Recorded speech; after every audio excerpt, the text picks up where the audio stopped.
이 마태복음 5장부터 나오는 예수님의 산상설교는 모든 그리스도인들이 읽고 묵상하고 또 점검해야 될 정말 주옥 같은 주님의 말씀이 담겨져 있고요. 그 중에서 이제 맨 먼저 시작이 되는 이 팔복, 8가지 주님이 가르쳐주시는 이 8가지 복에 대해서는 모든 믿는 사람들이 어떤 삶의 중심을 가지고 뭘 추구하며 살아야 되는지를 가르쳐 주시는 또 주옥 같은 그런 내용으로 기록되어 있습니다. 이제 내일부터 시작되는 특별 새벽 부흥회 때 이 팔복에 대해서 살펴보려고 하는데요. 오늘은 이 팔복의 서론에 해당되는 말씀입니다. 이 팔복을 포함한 산상설교의 배경이 어떻게 이루어졌느냐 하면은 바로 앞에 나오는 마태복음 4장에서 이제 예수님의 그 공적인 생애, 공생애가 이제 시작이 됩니다. 마태복음 4장 17절입니다. 이때부터, 자, 여기 나오는 이때부터라는 이 표현이 이제 예수님의 공적인 사역이 이제 시작이 되었다, 그거를 알리는 차원에서의 표현입니다. 이때부터 예수께서 비로소 전파하여 이르시되 회개하라 천국이 가까웠느니라 하시더라. 여기서 우리가 주목해야 되는 게 뭐냐면은 주님이 30년간의 그 준비 기간을 거치시고 이제 이때부터 공적인 사역이 시작되는데, 주님의 공적 사역 첫 일갈, 첫 일성이 회개하라 천국이 가까웠느니라. 여기에 굉장히 중요한 의미가 있습니다. 이후에 예수님의 이 공적인 사역의 포인트가, 포커스가 어디에 있는가를 짐작하게 만드는 게 이 마태복음 4장 17절입니다. 그리고는 이제 그 하나님 나라를 선포해 나갈 제자들을 주님이 뽑으시고 부르시고, 그리고 그 다음에 23절부터 이런 말씀이 나옵니다. 예수께서 온 갈릴리에 두루 다니사 그들의 회당에서 첫째 가르치시며, 둘째 천국 복음을 전파하시며, 셋째 백성 중에 모든 병과 모든 약한 것을 고치시니. 그래서 이 세 가지, 가르치시고 천국 복음을 전파하시고 그 다음에 고치시니, 이게 예수님이 이 땅에서 하신 3대 중요한 사역이다, 이렇게 정리를 할 수가 있습니다.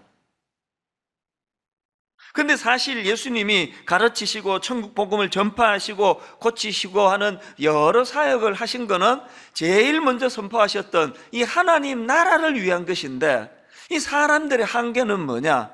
그런 중심은 잘 못 보고요, 그 눈에 보여지는 현상, 이야, 그 병자들을 고쳐주신대, 정말 신기하다.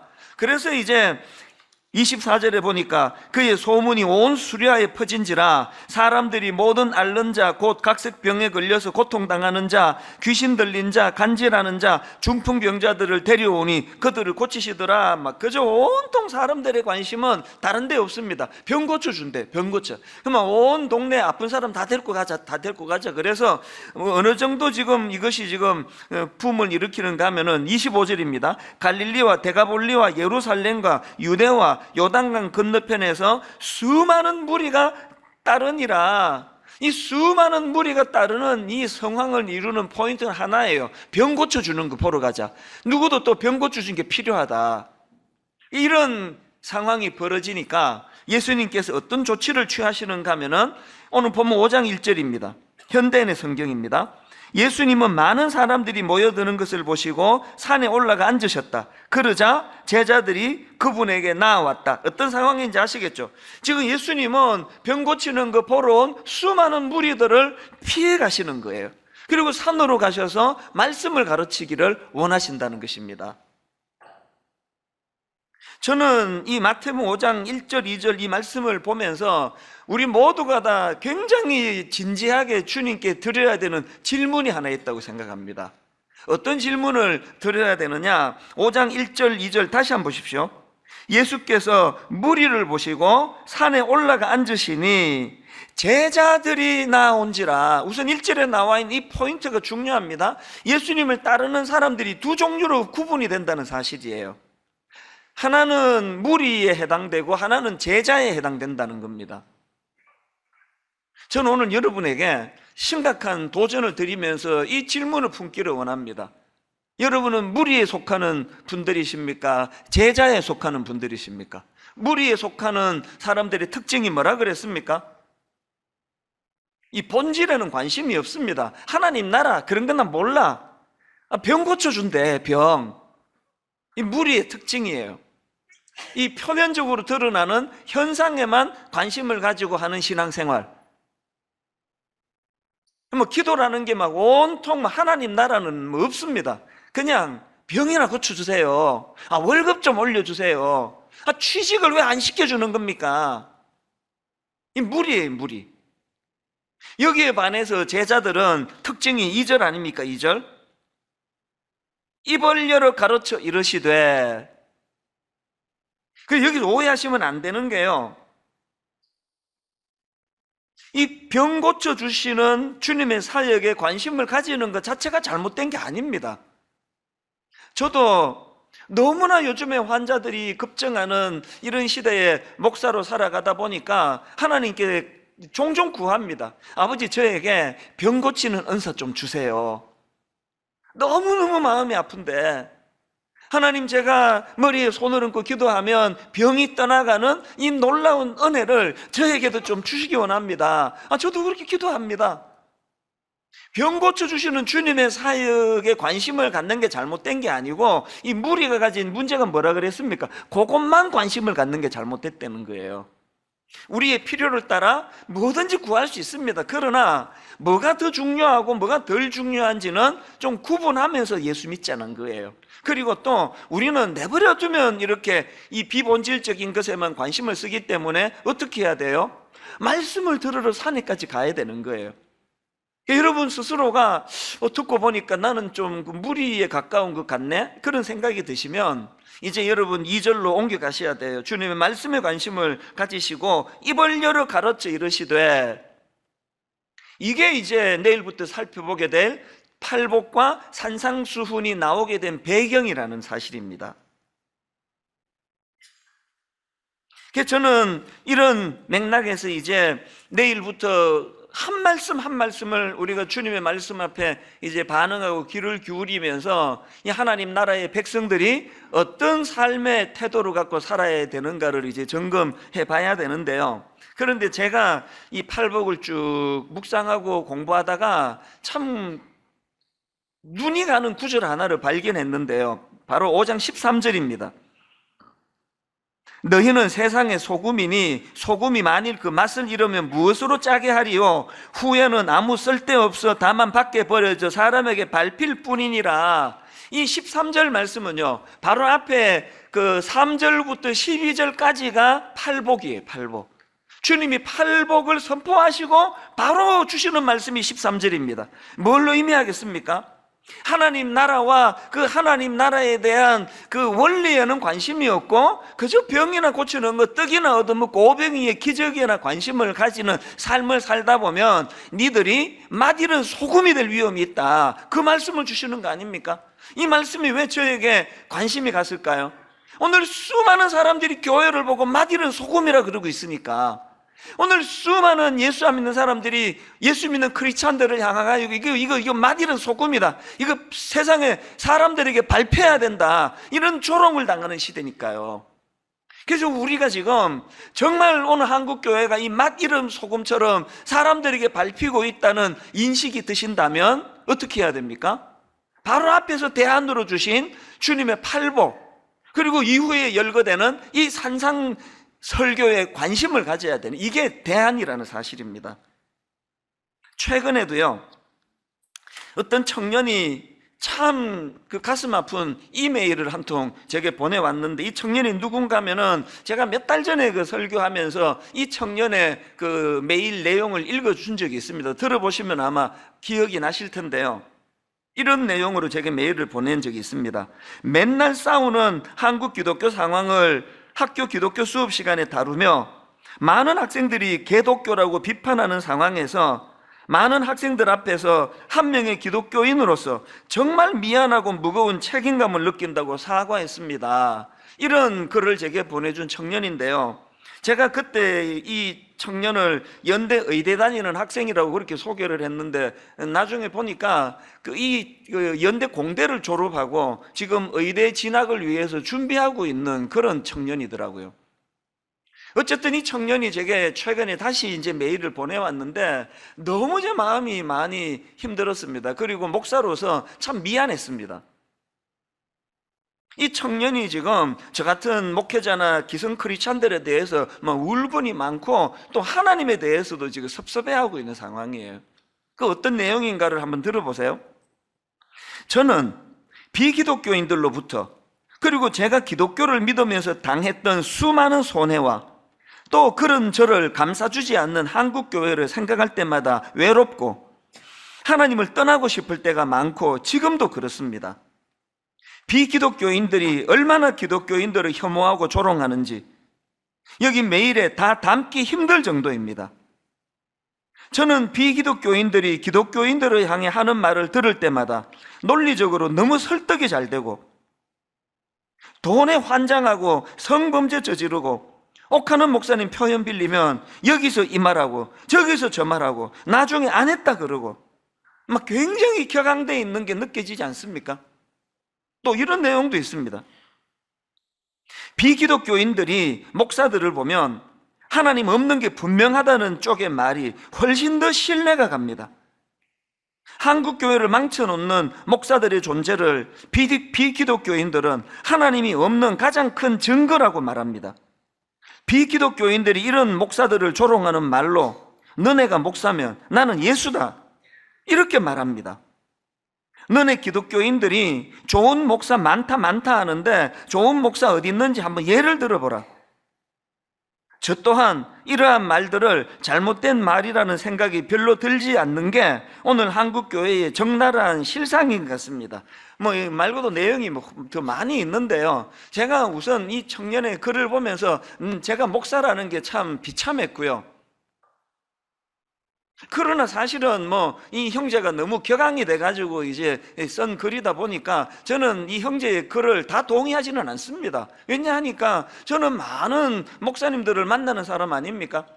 지방에 가보고 서울에 가보고 또 이번에 여름에 미국에 집회를 다니면서 보니까요, 너무나 신실한 목사님들이 이름이 안 알려져서 그렇지 너무너무 열악한 환경 속에서 눈물로 교회를 지키고, 그리고 또 수많은 사모님들, 교회가 너무 여건이 안 돼서 눈물로 사모님이 직장 생활을 해가면서도 참 남편을 뒷바라지하는 많은 귀한 사모님들을 제가 만나보고 있거든요. 그래서 제가 이 형제의 말에 다 동의를 할 수는 없지만, 그러나 가슴 아픈 게 뭐예요? 너무나 많은 세상 사람들이 이 형제처럼 생각하고 있다는 거, 이보다 훨씬 더 심하게 생각하고 있다는 겁니다.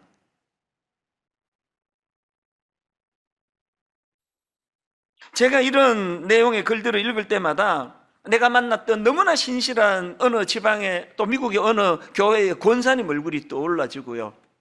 정말 이건 헌신을 뛰어넘어 교회를 위하여 인생을 바친다고 할 만한 너무나 귀한 장로님들 또 우리 집사님들 얼굴이 떠오르는 게 사실이에요. 그러나 전체적으로 그런 신실한 분보다는 신실하지 않은 분이 훨씬 많기 때문에 이런 비아냥을 듣게 된 거 아닌가, 그런 생각을 하게 된다면, 오늘 우리가요, 너희는 세상의 소금이니 소금이 만일 그 맛을 잃으면 무엇으로 짜게 하리요? 후에는 아무 쓸데없어 다만 밖에 버려져 사람에게 밟힐 뿐이니라. 이런 일을 막기 위하여 하나님 내일부터 우리 팔복에 대하여 내 집중해서 그 원리를 깨닫고 주님의 뜻을 깨닫고 아버지 맛 잃은 소금이 되지 않기를 주님 앞에 은혜를 구해보겠습니다. 이번 한 주간 내내 이런 소원을 가지고 그렇게 말씀을 나누보기를 원합니다. 그래서 제가 여러분에게 숙제를 하나 드리고 싶은데요, 이번 한 주간 동안, 한 주간이 아니라 오랜 기간 동안에 마태복음 5장부터 7장까지의 산상수훈을 필사도 해보시고요, 읽기도 하시고요, 드라마 바이블을 다운받으셔서 저는 그 드라마 바이블로 이제 성우가 육성으로 들려주는 이 예수님의 다 말씀이니까요, 그게 참 도움이 되더라고요. 그래서 한 주간 동안 왜 오늘 한국교회가, 오늘 수많은 그리스도인들이 이 맛이른 소금이 되어버렸을까, 이거를 점검하는 그런 기회로 삼았으면 좋겠습니다. 그리고 또 하나님이 이번 특세 동안에 우리가 정말 기대감을 가지고 하나님 앞에 나아갈 때 어떤 변화를 주시는가를 마음의 그 소원을 가지고 기대감을 가지고 나가시면 좋겠는데요. 여러분, 이 팔복을 통해서 깨달아야 될 두 가지 사안이 있다는 걸 이번 특세 기간에 늘 머리에 담으시면 좋겠습니다. 이 팔복을 통해서 깨달아야 되는 첫 번째가 뭐냐? 자, 여러분, 신앙생활이라는 거는 이 세상 사람들과 다르게 사는 거, 이게 신앙생활이라는 걸 깨달아야 된다는 거예요. 신앙생활은 이 세상 사람들이 가지고 있는 가치관과는 다른 가치관을 가지고 사는 거, 이게 신앙생활이라는 걸 기억해야 된다는 겁니다. 존 스토트 목사님의 그 산상수훈이라는 책이 있는데요, 그 책에 보면은 이제 이 팔복을 위시한 산상수훈의 핵심 본문이 뭐냐, 이게 그들을 본받지 말라, 이런 내용을 담고 있는 마태복음 6장 8절이 핵심 구절이다, 그렇게 주장을 합니다. 그리고는 레위기 18장 2절부터 4절 말씀을 언급을 하는데요, 자, 내용을 들어보세요. 나는 여호와 너희의 하나님이니라. 너희는 너희가 거주하던 애굽 땅의 풍속을 어떻게 하라고요? 따르지 말며, 또 내가 너희를 인도할 가나안 땅의 풍속과 규례도 어떻게 하라고요? 행하지 말고, 그 대신에 4절, 너희는 내 법도를 따르며 내 규례를 지켜 그대로 행하라. 나는 너희의 하나님 여호와이니라. 여기 나오는 애굽 땅의 풍속을 따르지 말고 너희들이 가게 될 가나안 땅의 풍속과 규례로 행하지 말고, 이 따르지 말고 행하지 말고로 강조하는 하나님의 말씀의 포인트가 어디에 있습니까? 세상 사람들하고 좀 다르게 살으라는 거 아닙니까? 세상 사람들의 가치관하고는 좀 다르게 살아가라는 거 아닙니까? 오늘 교회가 예수 믿는 사람들이, 저 같은 목회자들이 이렇게 세상 사람들의 욕을 얻어먹는 이유가 어디 있습니까? 우리가 강도짓을 합니까? 살인을 저지릅니까? 왜 이렇게 욕을 많이 먹어야 되느냐고요. 제가 설교 시간에 강도짓 하는 방법, 사기치는 법, 이런 거 가르치는 거 아니잖아요. 그리고 제가 내 양심을 걸고요, 수많은 그리스도인들을 만나면서 아무리 생각하고 또 생각해도요, 안 믿는 사람들보다 믿는 사람이 훨씬 양심적입니다. 훨씬 더 잘 사는 거 확실합니다. 제 모든 걸 그거 말씀을 드릴 수 있습니다. 그런데 왜 이렇게 욕을 먹느냐고요.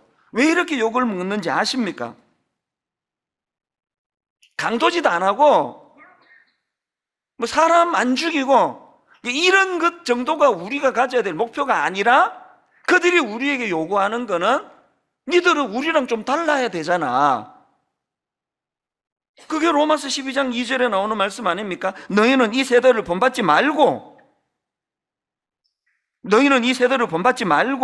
그 다음에 오직 마음을 새롭게 함으로 변화를 받아 하나님의 선하시고 기뻐하시고 온전하신 뜻이 무엇인지 분별하도록 하라.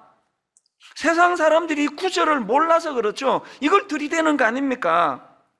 이 세상을 본받지 말라 그러는데 어떻게 믿는 것들이 더하냐고. 어떻게 그들이 우리를 향한 비난의 핵심은 이거예요. 여러분, 이렇게 생각하시면 이해하기가 쉽습니다. 여러분들이 그 목사님을 비난할 때 뭘 갖고 비난합니까?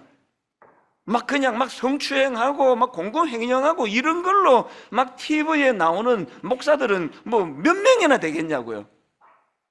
대부분의 경우 저 같은 목회자들이 비난을 받아야 된다면 여러분들이 하는 메시지가 이거 아닙니까? 목사님은 목사님인데 왜 우리랑 똑같으냐고. 그거 아닙니까? 우리는 세속에 물들어서 벤츠도 타고 싶고 캐딜락도 타고 싶고 실제로 벤츠도 몰고 다니지만 목사님은 그러면 안 되는 거 아닙니까? 그거 아닙니까? 제가 지금 벤츠를 타고 다니는 걸 오늘 광고를 했다 그러면 다음 주부터 3분의 1이 교회를 빠져나갈 거예요. 저 타락한 목사한테는 나 이제 더 이상 설교 못 듣는다. 그렇게 하고 그 목사가 벤츠를 타? 그러면서 여러분이 저를 비난할 거 아닙니까? 아니면 사고, 그 아닌 것 같은 표정을 짓고 계시면 어떡합니까? 다행히 살 돈도 없기는 한데, 여러분이 목사에게 요구하는 거는 우리랑 같으면 안 되십니다. 목사님은 목사님이시니까요. 이게 세상 사람들이 여러분에게 하는 똑같은 메시지예요. 네가 예수 믿는다면서 어떻게 우리랑 똑같이 탐욕적이고 어떻게 우리보다 더하냐? 우리가 사람을 그냥 강도질 해가지고 하나님 앞에 죄가 아니라 세상 사람들과 같이 살아가는 그게 죄라는 걸 깨달아야 된다는 거예요. 저는요, 방금 읽어드렸던 마태복음 5장 13절에 너희는 세상의 소금이니 소금이 만일 그 맛을 잃으면 무엇으로 짜게 하리요? 후에는 아무 쓸데없어 나만 밖에 버려져 사람에게 밟힐 뿐이니라. 이 말씀에 너무나 내가 은혜를 받아요. 하나님은 우리를요, 그저 그렇고 그런 사람으로 취급하지 않으세요. 썩어가는 세상을 정화하는 소금으로 우리를 인식하세요.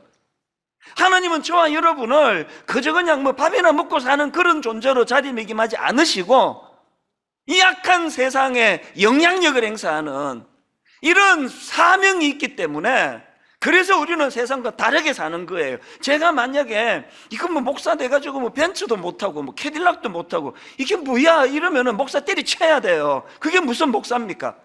이만큼 저를 도덕적으로 그렇게 높이 쳐주기 때문에 저를 그렇게 바라보시는 것에 대한 긍지를 가지고, 그런데 눈도 주지 않으면서 나는 성도들과는 다른, 세상 사람들과는 확연히 다른 그런 가치관을 가지고 살아야 되겠다, 그러면서 살아가는 그게 그리스도인이라는 말씀입니다. 그런가 하면은 두 번째로 이 팔복을 통해서 깨달아야 되는 게 하나 더 있는데, 그게 뭐냐 하니까, 여러분이 신앙생활이라는 것은요, 그 다른 삶, 이걸 추구해야 되는데 그 다른 삶이 주는 행복이 뭔지를 맛보고 사는 게 신앙생활이라는 거, 이걸 깨달아야 돼요. 팔복에서 지금 계속 강조되는 게 복이 있나니 복이 있나니 복이 있나니, 이 마태복음 5장 3절에 심령이 가난한 자는 복이 있나니, 또 4절에 애통하는 자는 복이 있나니, 5절에 온유한 자는 복이 있나니, 이게 우리말의 뉘앙스로는 이게 자꾸 조건처럼 들리잖아요. 뭘 하면 복을 주시겠다, 이런 식으로 이걸 자꾸 조건으로 듣기가 쉬운데, 이건 조건이 아니고요, 상태예요, 상태. 그래서 이 팔복을 원어에 가깝게 제가 좀 더 직역을 해서 화면에 한번 띄워봤는데, 자, 보십시오. 이 3절이 이렇게 되어 있습니다. 행복하구나 심령이 가난한 자들이여, 천국이 그들의 것이기 때문이다. 이 조건이 아니에요. 뭐 하면 행복하게 해줄게, 이게 아니고요, 행복하구나, 이미 이게 상태가 행복한 상태예요. 그럼 누가 이렇게 행복한가? 심령이 가난한 자들이래요. 아니, 그 심령이 가난한 자들이 왜 행복하지? 천국이 그들의 것이기 때문이래요. 이거는 조건이 아니라 상태예요, 상태. 이미 행복한 상태. 4절도 마찬가지. 행복하구나. 그 이미 행복한 걸 지금 선포하시는 거 아닙니까? 행복하구나.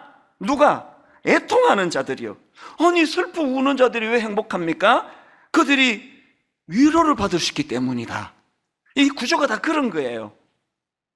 또 5절에도 행복하구나 온유한 자들이요. 왜 그들이 행복합니까? 그들이 땅을 기업으로 받을 것이기 때문이다. 이 상태예요, 상태. 조건이 아닙니다. 그리고 또 흥미로운 건요, 시제예요, 시제. 첫 번째 복부터 8번째 복 가운데 두 번째 복과 7번째 복, 그러니까 2, 3, 4, 5, 6, 7번째 복이 전부가 다 미래 시제인데요, 딱 첫 번째 복과 마지막 8째 복이 이게 현재 시제예요. 그러니까 이 3절에 나와 있는 심령이 가난한 자는 복이 있나니, 10절에 나와 있는 의를 위하여 박해를 받는 자는 복이 있나니, 여기에 첫 번째 공통점이 이게 현재 시제라는 거고요, 두 번째 공통점이 둘 다 천국이에요. 자, 한번 3절을 보세요. 심령이 가난한 자는 복이 있나니 천국이 그들의 것이며, 또 10절 의를 위하여 박해를 받은 자는 복이 있나니 천국이 그들의 것임이라. 여기에 지금 똑같이 둘 다 천국이 그들의 것임이기 때문에 행복하구나, 이게 지금 이 천국의 현재성을 강조하는 이 표현 속에 막 여러 가지 의미를 담고 있지만, 그 중에서 제가 발견하는 강력한 의미가 뭐냐, 여러분, 신앙생활이라는 거는요, 내가 주님 말씀대로 살면 이 세상 가치관을 따라 살지 아니하고 하나님이 원하시는 하나님 나라의 백성으로서의 가치관을 가지고 살아가면 그 보상으로 죽어서 천국 가는 티켓을 받는 게 신앙이 아니고 천국의 현재성이라니까요. 돈, 권력, 인기 이렇게 하면서 살아가는 그 사람들이 절대로 맛보지 못하는 행복하구나, 온유한 자들이요, 이걸 이 땅에서 누리게 된다는 거예요. 우리가 정말 잘못하는 게 뭐냐?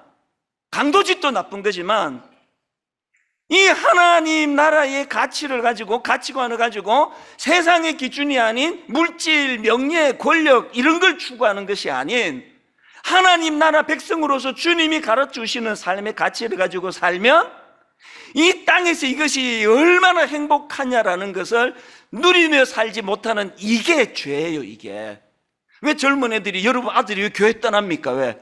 앞만 봐도 예수 믿는 우리 아빠가 행복해 보이지 않는 거 아닙니까? 예수 믿어서 막 너무너무 우리 아빠가, 우리 엄마가 너무너무 행복해. 부부 싸움도 안 하고 싸우려다가도 또 막 웃으면서 끝내가지고 물어요. 어떻게 아버지는 이렇게 행복해서, 아빠는 왜 이렇게 행복하세요? 그러면 예수 믿고 이러네. 그 참 신기해 나도. 근데 그 집 아들이 교회 떠나겠습니까? 지금 우리 집 아들도 지금 신앙에 지금 회의가 많아서 근데 지금 죄책감을 많이 느끼고 있습니다. 로마서 14장 17절에 보니까요, 하나님의 나라는 먹는 것과 마시는 것이 아니요 오직 성령 안에 있는 의와 평강과 희락이라. 권력을 추구하고 물질을 추구하고 실제로 그것을 누리는 사람들을 보니까 평화가 안 보이는 거예요. 거기에 희락, 기쁨이 없어요. 근데 오죽하면 우리 강아지 이름은 희락이라고 지었게. 희락이, 예수 믿는 사람이 추구해야 되는 그 희락. 아침마다 희락아 이리 와 그러면서 강아지를 부르면서 하나님 주시는 희락이 내게 넘치기를 바라는 마음이 있는 거 아닙니까? 안 웃으시니까 여러분, 이 두 가지 기억하셔야 됩니다. 우리는 돈이나 권력이나 인기를 추구하는 그런 삶을 사는 존재가 아니에요. 그보다 훨씬 더 고차원적인, 이 썩어가는 이 세상에 소금과 같은 역할로 우리는 사명을 가지고 살아가는 자들이고요. 그런가 하면은 우리는 그것으로 기뻐하는 자들이어야 돼. 한편으로는 몸을 땅에 딛고 살다 보니 뭐 아프고 힘들고 눈물 날 일이 많은 건 사실이에요. 그러나 또 다른 한편으로 하나님 주시는 그 희락과 평강과 의, 이런 것을 우리가 누리며 살아야 된다는 겁니다. 그런가 하면은 이 팔복과 관련해서 한 가지 포인트, 중요한 한 가지 포인트를 더 아셔야 되는데요, 여러분이 산상설교와 팔복의 항목들을 지켜나가기 위해서 내가 힘써서 얻어내는 게 아니에요. 맞아요, 기독교 윤리, 이제 내일부터 내가 이제 진짜 내가 한번 애써봐야 되겠다, 이거 아니에요. 이 모든 팔복과 산상수훈을 주관하시는 분은 하나님이세요. 그분이 우리를 인도하시는 대로 따라가면 저절로 습득이 되는 게 이 팔복의 능력인 줄 믿으시기를 바랍니다. 예를 하나 들어볼게요. 이번에 제가 미국에 3주 동안 5개 지역을 순회하면서 집회를 가졌지 않습니까? 특별한 은혜를 많이 주셨어요. 그래서 막 가는 곳마다 하나님이 은혜를 많이 주셨는데요, 그래서 하나님이 하셨는데 칭찬도 제가 많이 들었습니다. 목사님, 이 지역에서 수십 년 동안에 이렇게 많이 모인 경우는 처음입니다. 이런 많은 일들이 있었거든요. 그래서 저녁에 목사님 은혜 받았습니다, 수고하셨습니다, 칭찬을 많이 듣고 기분 좋게 이제 숙소에 가가지고 잠자리에 들었는데요, 길게도 잠을 못 자게 해요. 짧게 잠을 자고 새벽에 일어나면은 하나님이 저를 어떻게 다루시느냐 이해가 안 돼요. 그렇게 기분 좋게 그렇게 이번에 은혜가 넘쳤다고 그런 칭찬을 듣고 잠자리에 들어갔는데, 아침에 제가 그 새벽에 일어나면은 마음이 너무 우울해지는 거예요. 마음이 너무너무 초라해지는 거예요. 난 왜 이렇게 초라한가? 열등감이 밀려오는 거예요. 이게 3주 내내 그런 일이 일어났어요. 이해가 안 되는 거예요. 이번 집회가 대성황리에 지금 진행이 된다 그러는데, 어제 저녁에 기분 좋게 잠자리에 들었는데 왜 아침에 새벽에 눈이 떠지면 내가 이렇게 초라한지, 너무너무 초라해지는 거예요. 그래서 우울해가지고요, 오전 내내 문 밖을 안 나간 적이 태반이에요. 식사하자 그러는 것도 사양한 적도 있습니다. 너무 이상한 거예요, 이게. 내가 왜 이렇게 내 자신이 이렇게 초라한가, 이걸 좀 분석을 해봤더니 두 가지 때문에 제가 초라하더라고요. 하나는 뭐냐? 이 지식의 부족 때문에. 제가 너무 몰라요. 평생을 내가 신학 공부하고 설교하고 내 하나님 말씀 공부하며 살았다고 하는데 어떻게 내가 이 영적으로 지식이 이렇게 모자라는지, 내 하나님에 대해서 시간이 갈수록 내가 잘 모르겠습니다. 영적으로 제가 무지한 게 너무나 저를 초라하게 만드는 거예요. 예전에도 종종 송창식 씨, 가수 송창식 씨가 불렀던 가나다라는 그 노래가 저를 계속 맴돌게 하는 일을 경험했는데, 이번에도 미국에서 많이 경험했습니다. 우리 여기 젊은 청년들 가나다라 노래 모르면 꼭 그 가사 다 외우셔야 돼. 이게 너무 중요한 메시지예요. 이게 이렇게 시작하는 그 노래, 저랑 비슷한 세대는 다 아실 거예요. 가나다라 마바사 자차카타파 헤헤 으헤 으헤 으흐흐. 저는요 으헤 으헤 으흐가 탄식처럼 들리는 거예요. 왜 이게 탄식처럼 그 다음 가사를 보세요. 하고 싶은 말들은 너무너무 많은데 이내 노래는 너무너무 짧고. 그 다음 가사 보세요. 하늘천 따지 거물현 누를황. 알고 싶은 진리는 너무너무 많은데 이내 머리가 너무너무 작고. 이 딱 내 심정이에요. 알고 싶은 진리는 너무너무 많은데 이내 머리는 너무 작고. 1, 2, 3, 4, 5, 6, 7, 8, 9하고 10이요. 하고 싶은 일들은 너무너무 많은데 이내 두 팔이 모자라고. 지난주에 3주 내내 내 마음의 열등감이, 내 마음의 초라함이, 하나님에 대한 이 신비로운 지식, 알고 싶은 지식이 너무너무 많은데 난 왜 이렇게 머리가 이렇게 작아? 이게 이렇게 내가 지식이 약한가? 하고 싶은 일들, 해야 되는 일들이 너무나 많은 시대에 목사로 부름을 받았는데 이내 팔은 너무 짧고. 그런가 하면 두 번째로 제가 그렇게 제 자신이 초라했던 건요, 존재의 자금. 저는 우리 부목사님들한테 막 아주 불같이 제가 소리를 지를 때가 있는데요. 하나님이 당신을 장교로 불렀는데 어떻게 그렇게 이등병 정신으로 사느냐고, 사람 눈치나 보고 사느냐고. 하나님은 우리가 최후의 보루라, 이병등 정신으로 살면 안 된다고. 존재가 목회하는 거라고, 말로 목회하는 거 아니라고. 제가 그렇게 막 소리를 지를 때가 있는데 그건 저에 대한 책망이에요. 존재가 목회를 해야 되는데 입만 살아가지고 너무 제 자신의 초라함이 이번에 여름에 막 너무 저를 괴롭히는 거예요. 그런 3주를 보내고요, 한국으로 돌아와가지고 로이드 존스 목사님의 책을 읽는데 전율이 느껴지는 겁니다. 그 로이드 존스 목사님 책에요, 이 8복 중에 첫 번째 복이에요. 8번 중에 첫 번째 복, 심령이 가난한 자는 복이 있나니 천국이 그들의 것이며, 이 항목을 설명하는데 제가 이걸 옮겨 적어갖고 지금 들고 다닙니다. 뭐라고 설명하는지 아십니까?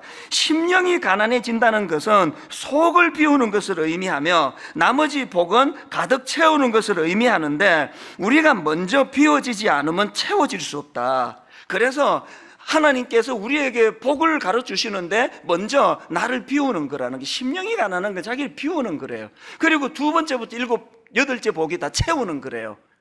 왜 제가 전율이 느꼈을까요? 이번 가을에 8복을 가지고 하나님이 은혜를 주시기로 그렇게 결정하셨는데, 말씀을 전하는 저에게 먼저 비워내는 작업을 하신 거예요. 이유도 없이. 눈으로만 보고 판단하는 세상 사람들은 이번에 집회가 성공이다, 막 20년 만에 처음 있는 현상이다, 막 어떤 데는 자리가 없어가지고 막 돌아간 사람이 몇 명이나 된다, 막 눈으로 보기에 너무나 북적북적거리는 현상을 보여주시고, 새벽만 되면은 이유 없이 내가 초라해지는, 존재가 초라해지는 그 과정이 하나님이 저에게 신령한 복으로 채워주시기 위하여 비우시는 작업이었더라는 거예요. 전율이 느껴지지 않겠습니까? 저는 저의 약함을 오픈하는 거 부끄러워하지 않습니다. 왜? 병은 소문내라 그랬어요. 내 약함을 자꾸 떠들고 다녀 이걸 비워내야 거기에 신령한 것으로 채워줍니다. 아무것도 아닌 그 쓰레기 같은 거 채워놓고는 그것 때문에 교만이 머리 끝까지 올라가가지고 어떤 은혜도 받지 못하는 분들이 계시다면 내일 새벽에 다 비워내는 작업이 있기를 바랍니다.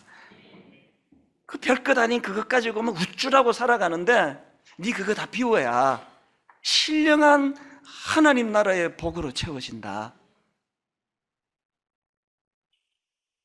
제가 앞에서 이 팔복과 관련해서 중요한 한 가지 포인트 아셔야 된다는 게 바로 이 이야기예요.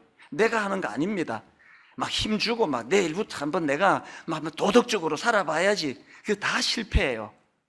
여러분, 우리가 마음을 비워내면서 내가 뭘 몰라서 내가 좋은 사람, 나 대단한 목사인 줄 알았는데 하나님 말씀 앞에 초라하기 짝이 없는 내 자신을 발견하고 하나님 저를 불쌍히 여겨주시기를 원합니다. 가련한 인간입니다. 가련한 인생입니다.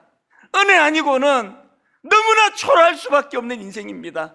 주님 나를 불쌍히 여겨주시기를 원합니다. 다 비워주시는 그 주님, 2달, 3달 전에 앞서서 저를 다루어주시는 이 신비로운 길 인도하시는 그 주님, 조목조목 증거를 들이대시기 때문에 내 약함을 부인할 수 없도록 만드시는, 완전히 나를 그렇게 수치스럽게 비참하게 만드신 열등감을 몰고 가시는 것은 주님이 저를 조롱하기 위해서가 아니에요. 채워주시기 위해, 채워주시기.